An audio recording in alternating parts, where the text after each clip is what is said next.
We are looking at reflective writing at the moment. So just before we jump into this, reflective, this word. What does it mean to reflect? The verb reflect, who knows? What's something that reflects? To reflect.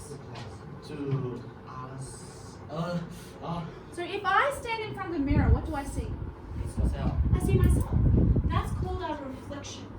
I'm looking at myself. Like another reflection. Yeah, reflection. So to reflect on something means to look at something that's already happened. That's all it is. So when you see this word reflective in the exam, think, okay, reflective means to reflect, means to look at something that's already there. Easy. Okay? So we know this is reflective because it's asking us to write about a highlight of your childhood. Now, that means I'm talking about something that happened in my childhood. I'm reflecting on it. Yeah? Yeah. Okay. So, a reflective text is asking you to look back at a particular time in your life. Write that down, guys. That's important. We need to write this Reflective down. text, particular time in your life. Write it down. Now, everyone, make sure, see how reflective text is in bold here? This is called bold. Underline that or put it in a different color because we know it's really important to remember.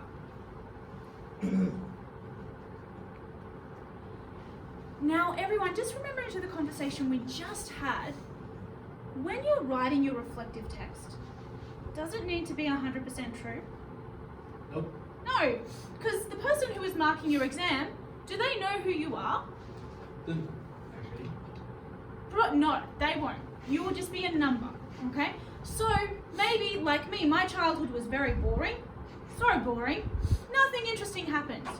So I would want to put something interesting in there, okay? I might make it up. Say that I went on a trip to America and went to Disneyland and almost fell off a roller coaster, okay? I might make something very interesting happen. That's okay for you to do too. Now, you can create an imagined situation, but make it sound as if you're reflecting on a real situation. So don't have flying pigs in your story, okay? Because there's no way that ever happened, okay? But remember that sometimes you might want to talk about something that's a little bit that actually did happen to you, okay? A personal experience, because it's easy to talk about personal experiences if you can. You can change some small details that weren't there. The marker will never know, okay? Now, audience, yourself. You're writing something reflective. The audience is you, okay? So, you could maybe write a diary if you would like, or part of an autobiography. Quickly, what's an autobiography? Oh. Does anyone know? This word auto might be a bit of a clue. I may know. I may know. What is it, Dave? Like, you write a story by your personal experience, kind of. Yeah, you write stories about your personal experiences. Perfect. It could be your peers, okay? Sometimes you might think about, okay, I'm going to write a story for my classmates. What kind of language would they be interested in? Would they want language like a formal speech, like you're talking to Miss Dennett, the principal? No. Probably not. Okay? Probably not, okay?